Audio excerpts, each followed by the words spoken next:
Yuk gerebek rumah dinasnya Wali Kota Solo Mas Gibran Rakabuming Raka. Nah, di Loji Gandrung ini gue ada di kamarnya Presiden pertama Soekarno. Kalau disuruh dia stay di sini. Nah, ini dia. Masih original seperti dulu, jadi nggak ada terlalu banyak perubahan di sini. Mampir ke Solo Jawa Tengah, gue pengen banget kesini nih. Namanya Loji Gandrung, salah satu bangunan bersejarah yang masih digunakan hingga saat ini. Nah, gue udah sampai di Loji Gandrung. Jadi Loji Gandrung ini adalah rumah dinasnya Wali Kota Solo, Mas Gibran. Nah, ini dia. Wah, tempatnya luas ya guys. Pantas saja Loji Gandrung ini punya luas bangunan 3.500 meter persegi dan berdiri di atas lahan seluas 6.295 meter persegi. Bangunan ini memiliki gaya arsitektur Indis, yakni perpaduan antara budaya Eropa Belanda dengan budaya lokal Jawa. Awalnya bangunan ini merupakan rumah tinggal milik Johannes Augustinus de Sence yang dibangun pada tahun 1830.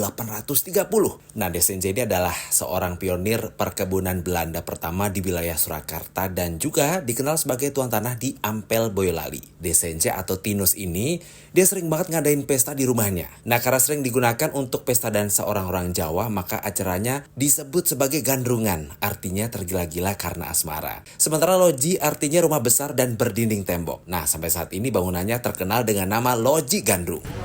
Nah, di depan Loji Gandrung ini ada patung kepala presiden ya, dari Presiden Susilo Bambang Yudhoyono. Kemudian ini Ibu Megawati Soekarno Putri dan belakang dan lagi tuh berapa?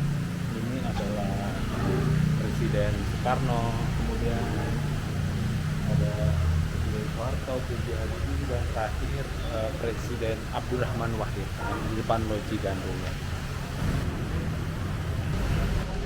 Nah, mumpung lagi di Loji Gandrung, gue udah ada Pak Tian. Ini Pak Tian. Di Pak Tian ini bagian apa Pak? Staf rumah tangga. Staf rumah tangga. Jadi yang mengurus siapa tuh Pak kalau di sini Pak ya? Kalau staf rumah tangga itu semua tergantung yang mengurusi Mas Wali sih Mas. Jadi apa-apa Bapak jauh apa kita tidak lanjuti, Bapak jauh apa kita tidak. Oh, rumah dinas aja. Jadi Oh, kalau rumah dinas. Mas Wali ada acara dari beberapa tamu-tamu biasanya beliaunya di sini. Jadi memang ada kamar khusus gitu ya? Kalau kamar ada, biasanya kalau kamarnya Mas Wali itu sini ada, tapi beliaunya tidak menempati di sini. Jadi hanya ketika ada tamu-tamu. Ketika ada tamu, walaupun kalau Bapak kemalaman acara di sini, beliaunya nginep di sini. Udah berapa lama tugas di Loji Gandrung? Kalau di Loji Gandrung dari apa Mas?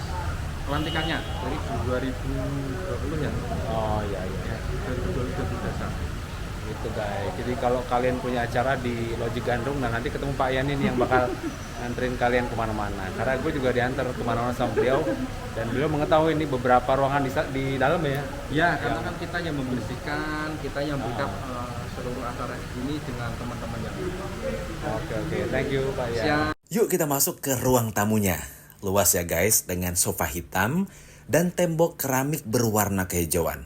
Jadi bikin suasana adem. Di sebelah kiri ruang tamu berjejer 2 kamar. Kamar yang paling dekat dengan sisi luar merupakan kamar yang konon dulu sering digunakan oleh Presiden Soekarno saat beliau singgah ke Solo. Tapi kamarnya dibiarkan kosong begitu saja saat ini ya, dan tetap dirawat serta dibersihkan. Nah, di Loji Gandrung ini gue ada di kamarnya Presiden pertama Soekarno. Kalau disuruh dia stay di sini. Nah, ini dia. Masih original seperti dulu, jadi nggak ada terlalu banyak perubahan di sini. Gak cuma kamar ya, masih di dalam ruangan tempat istirahat Presiden Soekarno ini juga lengkap dengan kamar mandinya. Lumayan besar dan mewah untuk masa awal kemerdekaan saat itu. Kita bergeser ke ruang terdepan di sebelah kanan Loji Gandrung. Nah, ruangan ini adalah tempat pertemuan Mas Gibran dengan tamu-tamu penting, baik dari dalam maupun luar negeri. Dalam ruangan ini terdapat sebuah meja besar dengan kursinya yang siap menyambut setiap tamu penting yang berkunjung ke kota Solo. Di belakang ruang pertemuan ada ruang untuk bersantap. Sayang pas gue kesana lagi kosong mejanya ya. Coba kalau ada makanan lengkap, pasti lebih keren. Ruangan ini luas dan dilengkapi dengan minibar ya. Dan Eternit dari Loje Gandrung ini terbuat dari tembaga yang dicat putih. Jadi kebayang kokohnya bangunan ini. Selanjutnya kita ke ruangan belakang ya. Wah, terasa lebih segar di sini. Karena ruangan ini luas sekaligus terbuka. Jadi semacam teras yang terletak di belakang rumah. Dengan Eternit yang tinggi dan pemandangan taman di belakangnya, membuat ruangan teras belakang ini memberikan rasa nyaman bagi para pengunjung di sini, termasuk gue. Kita bisa bercakap-cakap bersama pengunjung lain sambil duduk di sejumlah kursi yang disediakan di teras. Nah, gimana rumah dinasnya Mas Gibran? Enak dan nyaman ya?